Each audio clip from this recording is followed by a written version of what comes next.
Good day, folks. Welcome to another edition of Lumberjack Logic Live. I'm your host, Neil Johnson, with some big news breaking out of the state of Colorado, where Donald Trump is going and throwing his full weight, his full executive power behind getting Tina Peters out of prison. And I'm curious, though, how many people out there in my audience, I know a lot of you, I've talked about Tina Peters numerous times, but how many of you know who she is or don't know who she is? If you could put that in the chat for me, I'd really appreciate it. Also, please smash that like, chat in with where you're from. But you know or don't know, just put that in. This is a huge story, and this deals with election integrity. And I've actually got a special guest that I'm bringing on today's show because he went out there and interviewed her just recently. And so without any further ado, I want to bring George into the stream. You know, George, my audience loves you, George. Oh, Neil, it's good to be here at 8 a.m. in the morning. Yeah, nothing better than that. But this was supposed to be last night, but my brother-in-law and my niece came over. So I was like, I can't be out here screaming about Tina Peters in the middle of the night, right? So here we are in the morning. Well, and I'm going to actually, George, I've got to do a quick sponsor mention, but then we're going to share some of this video because you were just out there and talked to Tina. So, but folks, in July, there is a global summit of BRICS nations in Rio de Janeiro. The bloc of emerging superpowers, China, Russia, India, and Iran, are meeting with the goal of displacing the US dollar as the global reserve currency. They're calling it the Rio Reset. As BRICS nations push forward with their plans, global demand for U.S. dollars will decrease. To what extent, we don't know, but it will bring down. Look, since Nixon took us off the gold standard, or, tied to gold, we have lost 87% of the dollar's value. Gold is continuing to go up. But folks, there's bigger issues at play here, even in the U.S., where states are moving to make gold and silver legal tender, and where we're seeing a greater push for gold-backed currencies throughout the world. So learn if diversifying your savings into gold is right for you. Okay, you can text Lumberjack to 989-898. Again, that's text Lumberjack to 989-898 to get your free info kit on gold to determine whether it's right for you. You can diversify your 401k IRA into it. You can just get physical, tangible gold to have on hand. But the key to this all is physical gold, folks. So do what you want to. Again, I'm not your advisor. You can go check with your advisor, or you can make your decisions. But I believe in this stuff. I love gold. I think everybody should own some gold and silver. But George, I want to get into the news with you. You were out you live out in Colorado. Yeah. But you were talking to Tina just the other day. So tell me a little bit. I've got your video. Do you want me just to start with that? Well, I spoke to her, but that was over the phone when she was in jail. That was during the trial. So we went over there, me and Yehuda Miller, great guy. I mean, he flew from New Jersey, and he and we got in a Cybertruck. And we drove 4 hours through the Rocky Mountains, and then we landed in the middle of the night in Grand Junction, Colorado. We slept in a hotel, not in the same bed. I slept in a separate room, so that was important. And then early in the morning, we got up and went to the courthouse, where I don't know which day it was. It might have been like day 3 of the trial. And that was the day every bombshell came out. The judge made it very clear that what he was doing to her was political persecution, etc. And then after that, we went to her house and did that interview. So that's probably the last interview she did before going to jail. I can't say for a fact. Yeah, and she's a Gold Star mom, folks. Her son was a Navy SEAL who lost his life. She's given her life to this country. She's an elected official in Colorado who was to oversee elections, and she had real concerns with 2020. So, she went in and looked at the data, backed it up, and as a result of doing that, she's been sentenced to 9 years in prison. And I want you to understand that the Secretary of State of Colorado leaked the passwords to the entire statewide system, save one county, wasn't it? I mean, there was just one county left out of that, but otherwise you could get into the entire election system. she leaked the BIOS passwords to the entire system. That's the Secretary of State of Colorado. And I want you to know she's not in jail at all.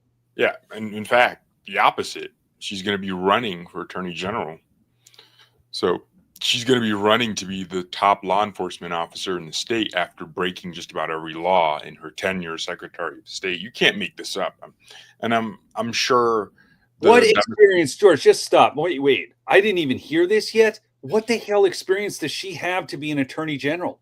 Well, she knows how laws work, how to break them specifically. So I guess that's the experience. But I wouldn't be shocked if Democrats gave her the nomination just because she's the Secretary of State. And the Attorney General right now, he's going to be running against Michael Bennet for the governor's race. And Republicans are just so weak, they're probably going to find some boring gubernatorial candidate and lose anyways. And I know most people are going to say, "Oh, it's rigged." Sometimes incompetence rules the day. Republicans in this state are too busy fighting each other to actually focus on doing the right things to defeat these crooks in the state government. I mean, what you would think Republicans would be united when their opposition is doing everything to limit the Second Amendment, to limit the First Amendment.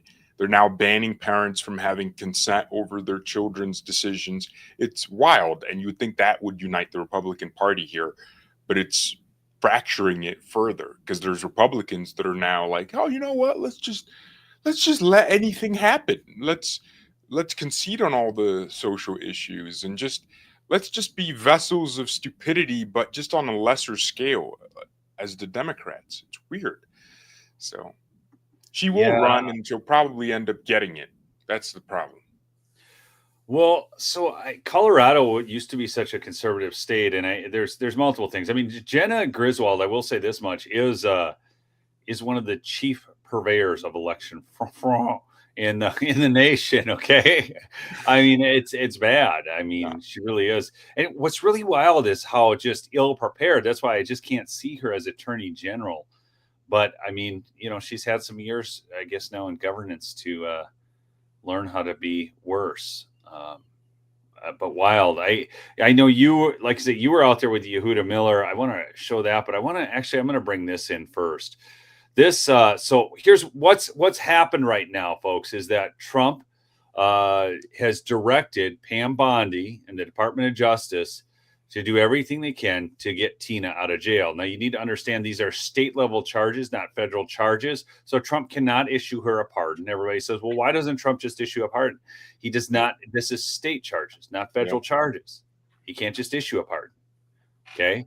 Yep. So this, though, George, I have to share this because you're going to find this funny. A two-tiered system. Trump calls for Tina Peters to be freed from prison.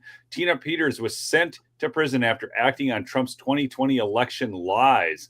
The president, indifferent to her guilt, to her guilt, like a tutu. But anyways, just thinking. Wait, they actually did that? Yeah. That's a real article? Like, that's the article link? This is the article. Yeah, I'm pulling it. It's right on the web. No one at MSNDNC has decided, hey, let's just change. Let's just remove that one? No. This, though, just came out, a half hour ago. I'm sure they'll get it corrected. I read a lot of books, and doesn't that say anything? Doesn't that say something about how desperate they are to control the narrative? That, like, this guy just wrote this, probably had AI do this or something. He just wrote this article and then didn't even check it, just published, just so when people search Tina Peters, this is what they see. A two-tiered system. Now people are like, oh, so it's Trump just wanting to free one of his supporters. And so it's going to take away from the fact that this woman, all she did was preserve records as required by federal law. But that is crazy that there's an error just in our face. Yeah, right in the byline there. In early March, Donald Trump's Justice Department raised eyebrows with an unexpected move. The DOJ Civil Division unexpectedly filed a brief in federal court raising concerns about the criminal conviction of a former clerk named Tina Peters. The effort didn't amount to much, but as NBC News reported, the president's interest in the case has apparently intensified. Okay, Trump called for former Colorado County Clerk Peters to be released from prison and said he was directing the Justice Department to take all necessary action to help secure her release. In a bizarre online harangue, Trump rewrote recent history, claiming that Peters simply worked to expose and document Democrat election fraud. He added, Tina is an innocent political prisoner being horribly and unjustly punished in the form of cruel and unusual punishment. This is a communist persecution by the radical left Democrats to cover up their election crimes and misdeeds in 2020. In case that weren't quite enough, the president concluded, I am hereby directing the DOJ to make all necessary action to help secure the release of this hostage being held in a Colorado prison by the Democrats for political reasons. Free Tina Peters now. Okay. And they go on about how she eagerly embraced Trump's lies, conspiracy theories. You know, this is what they always say, because that's all it can be to them. I mean, it's just. Why would they use the word eagerly? Eagerly embrace lies. Like, why don't you just say embrace lies? Just say embraced. She embraced the lie. Don't say she eagerly embraced the lie, because that adds a new thing to it. This is what I mean. We can't have nice things because reporters are out here. They have to add that one extra word just to make it spicier and more false. Wow. George, you want to take that question? Who is Tina Peters and what hasn't she done? Okay, well, Tina Peters was the clerk of Mesa County, Colorado in the 2020 election, during the 2020 election. And she realized that after that election, and also a local election in 2021, like early 2021, that Dominion, the voting machine company, and the Secretary of State planned to update the machines with this thing called a trusted build, which was like a version of the code inside the machines. But trusted build, one of the main things it did was wipe all the data, like just destroy everything. Yeah. So she went through extraordinary length to preserve, so essentially copy the data on the machines before the trusted build and preserve it. As required by. Yeah, I was just going to ask, that's required by law in Colorado, right? Not just Colorado, the federal government requires it for 22 months. Yeah. So for 22 months, election officials are required to preserve election files, of course, pertinent to federal elections for 22 months. And those records are broad. They can be anything, you know, of conversation about the election by election officials 10 years before the election. That would be considered an election record. And her job was to preserve those records. But, of course, she did that. Dominion didn't like that because the file she preserved discovered how there's all these outrageous vulnerabilities in the system and how bad actors could get in and do very bad things utilizing those loopholes. So the Secretary of State and Dominion decided to make an example out of her. And so they took her to court, you know, filed charges against her. She's a Gold Star mom. And here we are. That's the simplest way of putting it. Yeah, I put up a comment there, but the trusted build more like a trusted wipe. That's really, I mean, at that point with their trusted build, there was no way to go back and get the records once that was completed. Yeah. So, and why was there such an urgency to get that done? I remember too, George, as we covered the audit in Arizona years ago, and there was a situation where after the audit was done, remember Dominion, it worked with the Secretary of State down there in Arizona and said, all the machines need to be replaced now. So they got a huge contract out of it to replace all the machines. Like they couldn't just wipe the machines and start over. This is one of the things that really ticks me off is they always seem to find a way, and it gets very frustrating, George, because Democrats fail upward. That's what we're seeing consistently. The worse job you do, the greater chance of advancement you have in the Democrat Party. But they also reward those companies or NGOs or whatever, as we're finding out now through the DOJ audits, but they're rewarding those companies that have their back with your money. So they take these electronic machine companies. By the way, Mike Lindell's case is coming up at the end of this month. Mike will be testifying in court. This is dealing with the Smartmatic lawsuit. So, yeah. Did you want to show that video? Yes. So then, right. I'm going to leave now and go cover my ears because I don't like watching old stuff that's older than a month. Because I don't know what I said in there. What did I say? I don't know. You should watch, George. Here you go, man.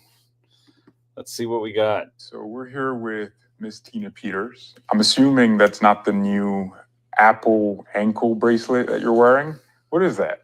Well, that is an ankle monitor, right? Yeah. Yeah, they, I call them all criminals. So when we're talking, when I refer to criminals, it's either the DA, the Colorado Attorney General, deputies that have been sworn in as prosecutors in my case. But this is separate from the trial we're going through. This was a alleged recording that I made in a courtroom and that I didn't make. And later on it was proved that there was never anything recorded. But nevertheless, I got found guilty.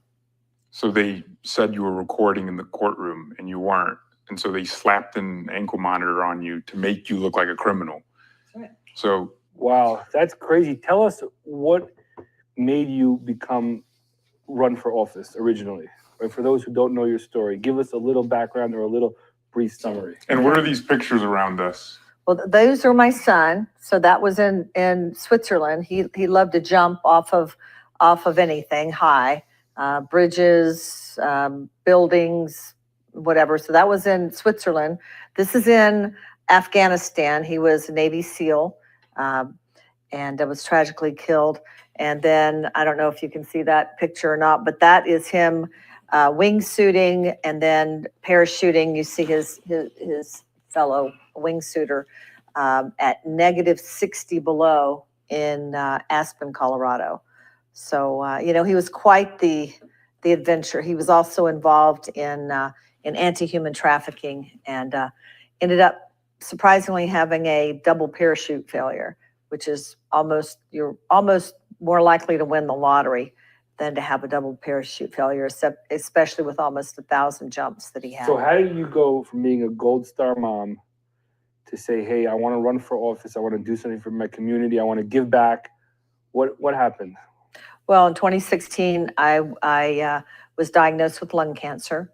And so that was a very dark period. And I asked God, I said, don't let me ever forget what that felt like, to be that low. So I really have a compassion for people that face death. And I wanted to make more, I wanted my life to mean more. I'd never been involved in politics. This is in 2016. I decided to go to just a volunteer meeting. I looked around. I was one of 8 people at a volunteer meeting. And I said, I thought people that were good at this stuff were taken care of, like politics. So you were at a Joe Biden rally? No. 8 people. I heard 8 people. Yeah. No, this was a volunteer meeting for the GOP. And I realized that it's we the people. We have to all be involved, right? So what I really like about what she said there is talking about we the people and we all need to be involved, because when I go to precinct caucus meetings, nobody's there. Nobody's there. Like, people don't show up.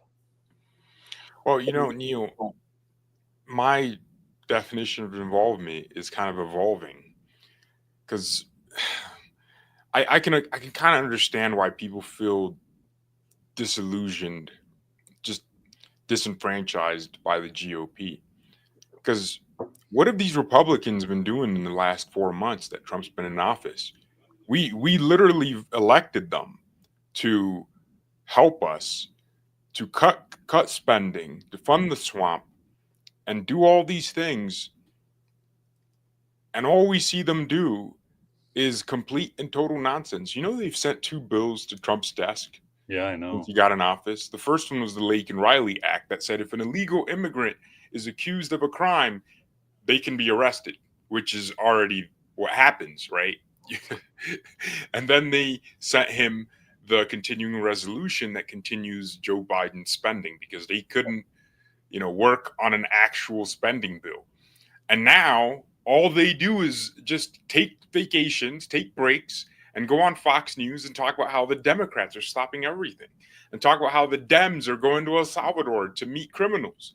I mean, let the Democrats self implode, but at least get to work. So I feel like there is people are disempowered. They feel like they're not being represented accurately by most members in Congress on both sides. I mean, then you have a good chunk of Republicans that are trying to work, and they're outnumbered drastically by the larger mob of idiots that we have. So Yes, but nonetheless, George, I mean, we kind of, I mean, at some point, so it's tougher. So, like, once you get to a national election or a statewide election, and you're dealing with two candidates, and you're dealing with voting machines and everything, it's much easier for them to finagle that, to rig them. At the precinct level, the beautiful thing is once you get down to the base grassroots level, it's not so easy to rig. And that's why people need to be involved Right, locally. Neil, I thought there was something really interesting about that Tina Peters case. So now, Grand Junction, Colorado is not particularly known for having an extremely high number of young people compared to people over the age of 30, for example. And I thought it was really odd that the jury was extremely young.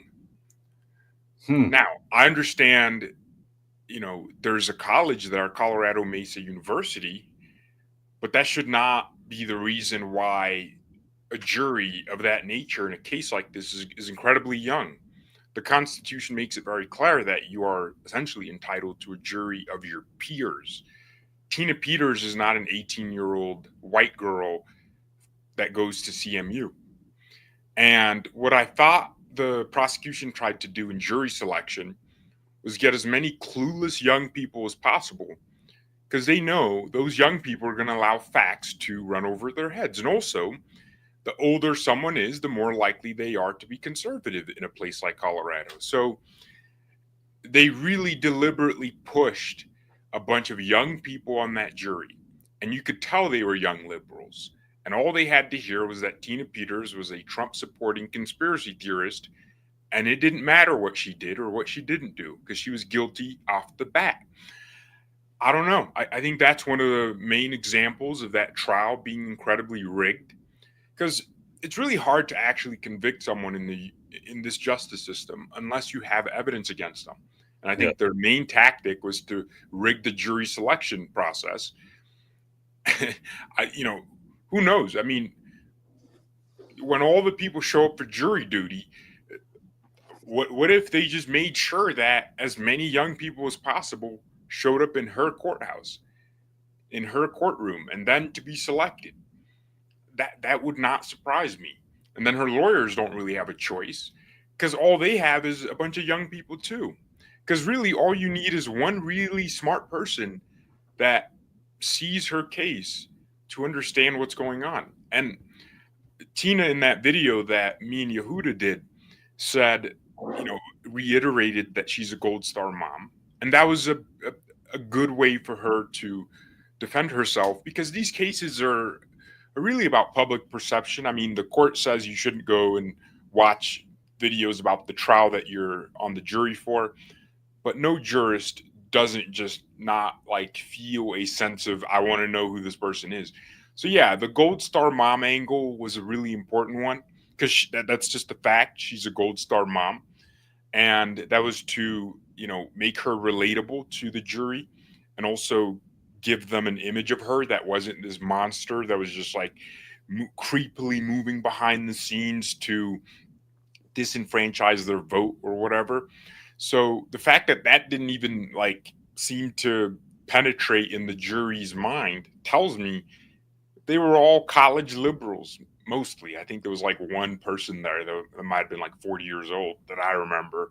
But I walked into that courtroom and she had a tremendous amount of support. I mean, people from that county that had known her for years, worked with her for years, they all packed the courts every single day. And this jury just, I guess, could not see that she was someone that was loved.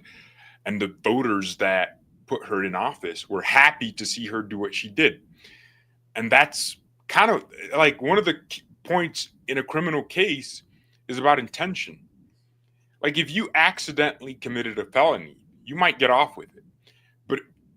But if you did it and your intentions were to preserve election records to comply with federal law, then I'm kind of confused how, a jury can't, like, it's impossible for me to fathom how a jury can't see what she was saying or what her defense was saying. Yeah.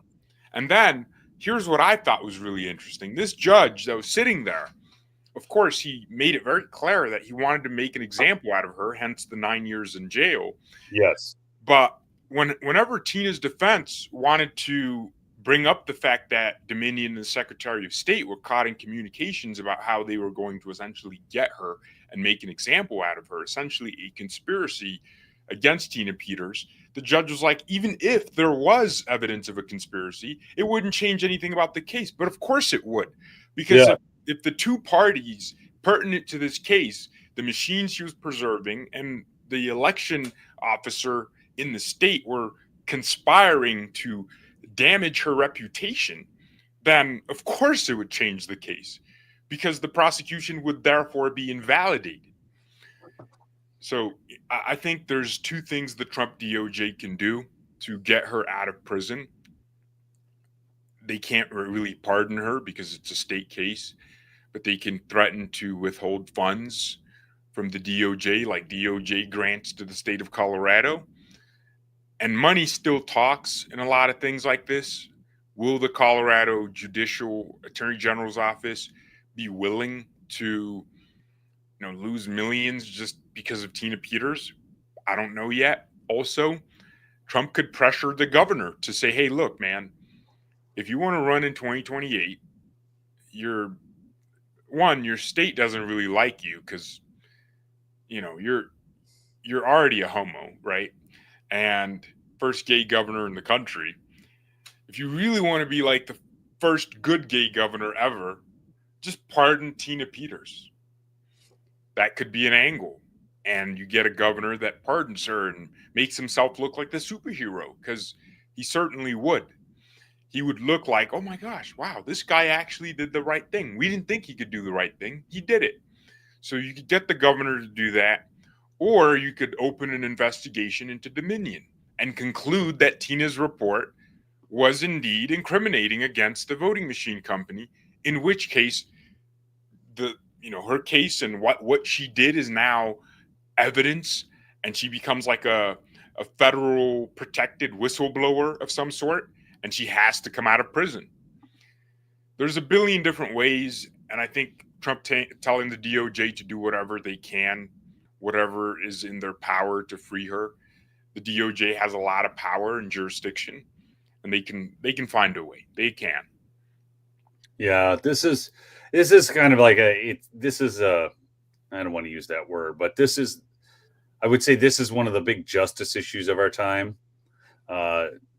Tina is innocent political prisoner, and she is. I mean, you're literally talking about what is the job of an election official if it's not to follow the law, preserving the records? Yeah.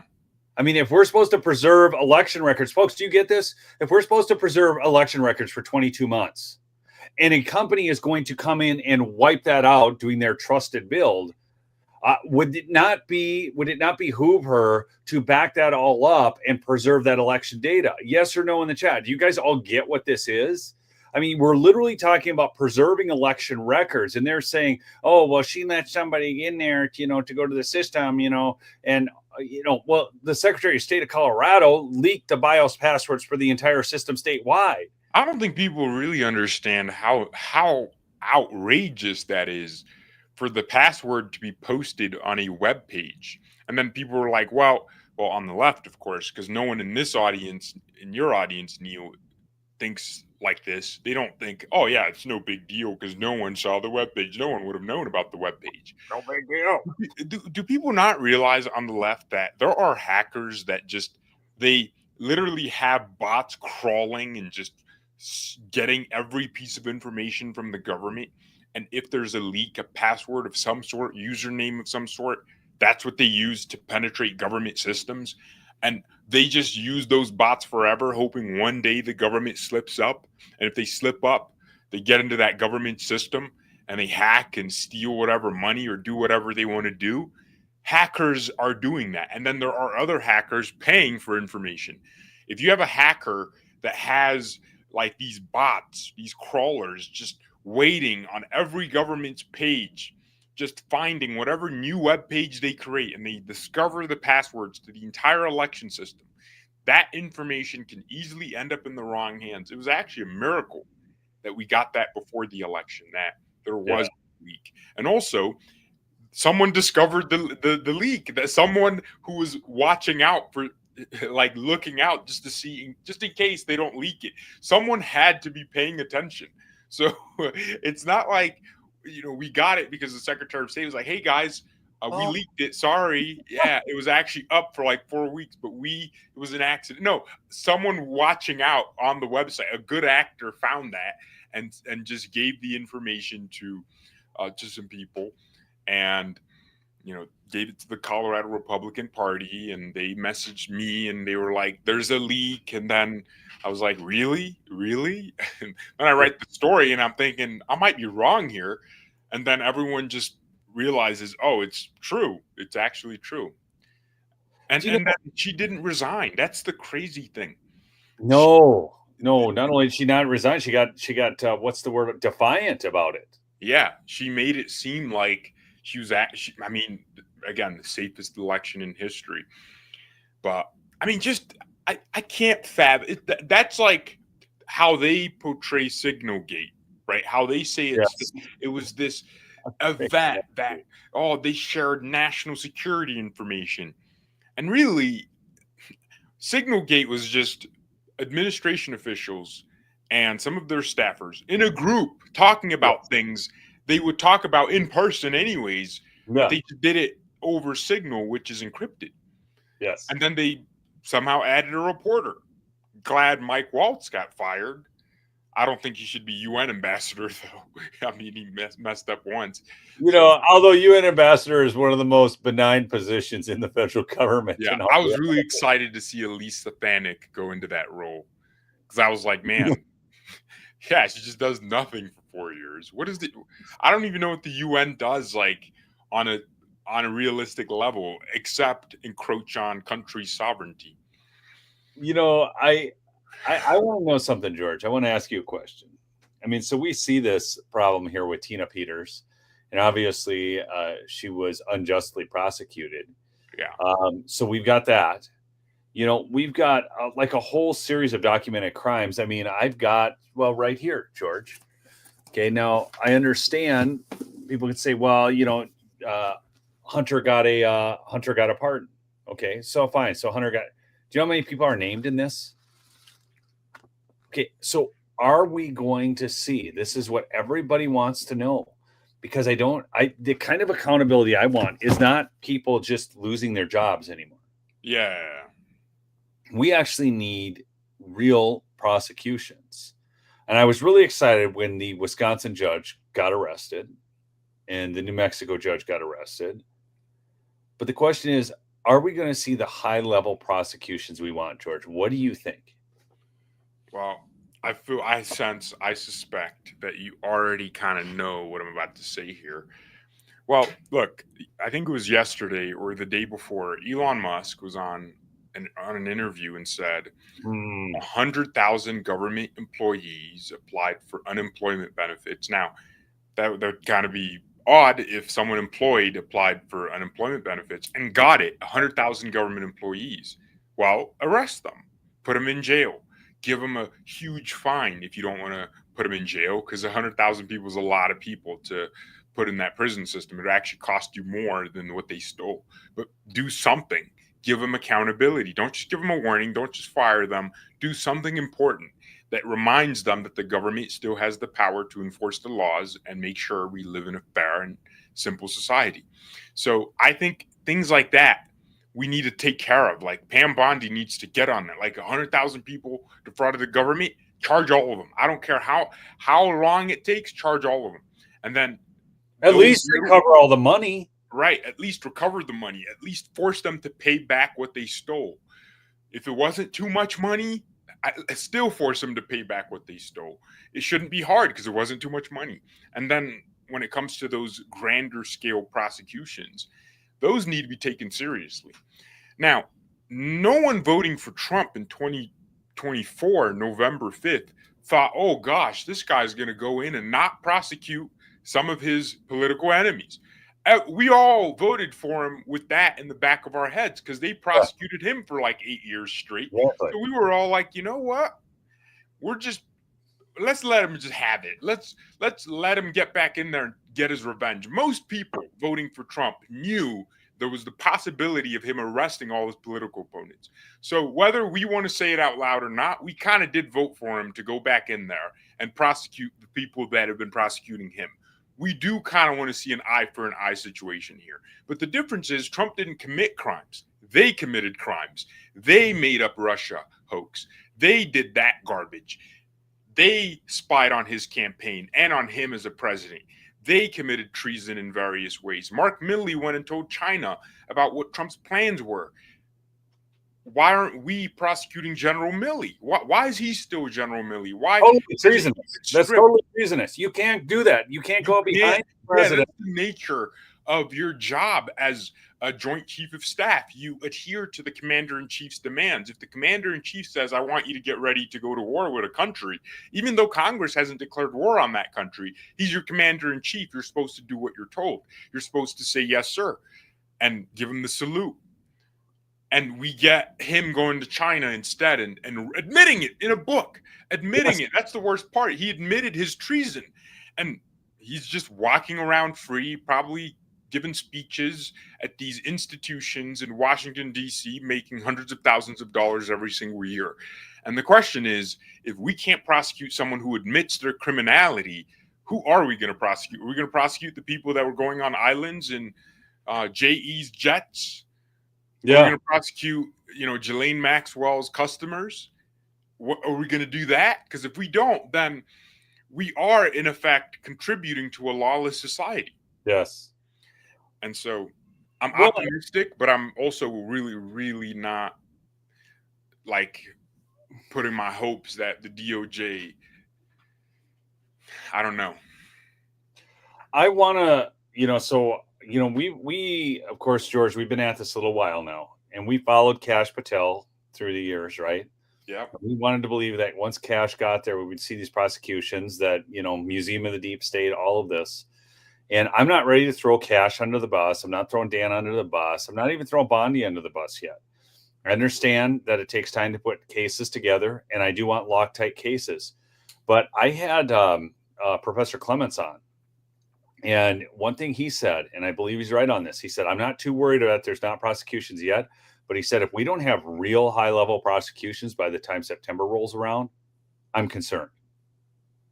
Why September specifically? Well, because we're looking at timing as we get into the next election cycle. Oh, so right. We don't have that much time. People think, I was talking to somebody the other day and they were acting like Trump had still 4 years, right? I said, well, it's not 4 years. Okay, 3.5 years. No, he doesn't have 3.5 years.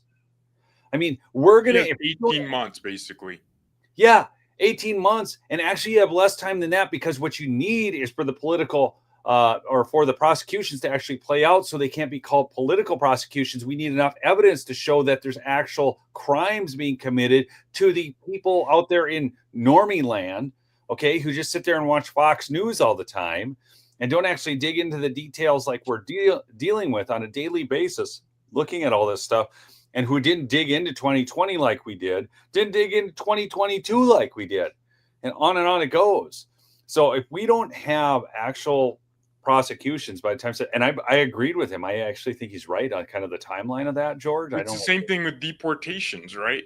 I mean, I read a story last week that An administration official said the deportations we're seeing are just the beginning.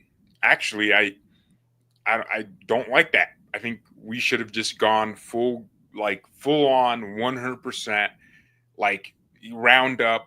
We know where these workplace raids, baby. That's right where you do this. Because as soon as, let's say, August of 2026 comes around, the attention's all on the midterms, right? Trump now has to get on Air Force One and go to the middle of Waukena, Wisconsin. I don't know. There's a city. There's probably some city like that. Wapaka. He has to go there. He has to go to some area in Virginia to win a seat again. He has to go to some area in California to boost the base so they can go vote for Republicans because the race was too tight last time. And he has to go to Republicans that are close to losing in the polls or something. He has to go support these Republicans. That takes 4 months off his clock where he could be doing things. He could be traveling and negotiating deals. He could be the president. But because of this over-politicized system, where if you don't have Congress, you really can't be president, well, he kind of has to take time off. And if he doesn't win the midterms, then he's basically not president for 2 years. The Speaker of the House is more important than the president at that point because the president can't get any legislation through. If the Senate majority, well, I think we're going to have the Senate for sure, but if you're not going to have the House, you don't have anything. Democrats are just going to say, nah, we're not doing this. Nah, we're not doing this. And now you have to find compromises. Which do you really want to compromise with people who want you, gone? Yeah, seriously. I mean, we're talking about compromising again with people who impeached Russia collusion hoax. People, they literally. And the reason it's funny because this is so circular. The reason Republicans will have to, work extremely hard in the midterms is because they're not working hard right now. It's because people are not feeling like they're representing them correctly. Now, let's say in 2 months, right, in July, the Republicans come out with the one big, beautiful bill, fund the military, of course, and then they cut taxes on tips, overtime, and all these various things, and it goes into effect. And you have this giant budget that cuts spending to some degree, and does these various little program cuts and allows a little bit of fiscal responsibility. And that helps the economy because lower taxes is going to mean people spend more money. They have more money to spend in the economy, and that moves the money around more. And we have better trade deals, and the country and the economy start moving in the direction we want. Yeah, I think Republicans are going to easily win the midterms. But people have to feel those effects now, which is why Professor Clements is saying by September. Because if you don't do it by September, it's going to take way too long. Basically, you're next year when you're in 2026 when you're in September. The political calendar is really, you only have like 7 months every year, or 8 months really. 8 months every year. And if you don't do anything in those 8 months, you're done for. You can't really do anything in December because that's off. Can't really do anything unless you're Democrats, because they'll call back into session. They'll get it done. Yeah, they'll get it done. Republicans will just give more breaks like Speaker Johnson does. This guy just, hey, you guys have a week off. Okay, cool. I don't even want them to be working that much. I want them to, when they come to work, they should just do the things that they were elected to do. That's all I want. I don't care if they're working 800 days a year. There's only 365, so I don't know how they get to 800, but I want them to just work, 50 days a year, but those 50 days are super productive. I don't want more hearings with big tech whistle. I don't care about Facebook whistleblowers. We know they suck. I don't want to hear that anymore. I don't want it to be a big story anymore. I just want them to walk in, and if there's legislation that needs to be worked on, they need to work on it and vote on different versions of it. And whichever version gets through, whichever version is tougher, they get it through. Here's the thing with the reconciliation process. This is their chance to do all the things they've been campaigning on. Fund the border, fund deportations, defund this, defund that, DOJ cuts, just do all in that one bill. Stop funding this, stop funding that, because Democrats can't filibuster it in the Senate. And that's what you have. So, I mean, I would... like, I would defund sanctuary cities in that reconciliation. Because Oh, yeah. put in a line that says if a city is violating federal law, then the president has authority to withhold funding from that city until they comply. That's what I would like. Yeah, Marjorie Taylor Greene called it out. I think it was yesterday. She was talking about how, look, at this point, Democrats had already passed 6 of Biden's bills. Republicans had passed 2, and they're the 2 you mentioned, which one was a continuation of Biden's spending, and the other was the Lake and Riley Act. I mean, and I think it's good to do a bill like the Lake and Riley Act because it put all the Democrats on record. But to be honest, they only named it the Lake and Riley Act to do that very thing, put the Democrats. But it wasn't like a useful piece of legislation that was going to change the trajectory of law enforcement in the country. No, but it was useful to show just how freaking whack the Democrat Party is. Right. Because we didn't know how whack they were when they opened the border for 20 million people to walk in. You and I know how whack they are, but it's like this is the thing. People's memories are so short. They are so short. I find it unfathomable how we go from election cycle to election cycle. And these their memories are 1 feet tall. It's pathetic. And so we're constantly combating that. Well, you and I know that. I mean, we're constantly having to remind people. And even I go back and I look at some of these clips that Maze Moore posts on X, and I'm going, good night, these people were whacked. There we go. Little 6-1 there. Okay. All right. Yeah. All right, Neil. This was a great stream, folks. Thanks so much for tuning in. Again, please go check out my sponsor, Birch Gold. Text Lumberjack to 989898 to get your free info kit on gold. Folks, it's done well. It's the best investment, best performing asset class I've invested in the past year by far. Okay, so go check that out. And thanks for listening. Again, follow George on X. Real easy. It's just at Behizzy, Behizy tweets. I'm just at Neil E. Johnson. We'll see you on the next episode, folks. Peace out. Love you all. Keep fighting the good fight.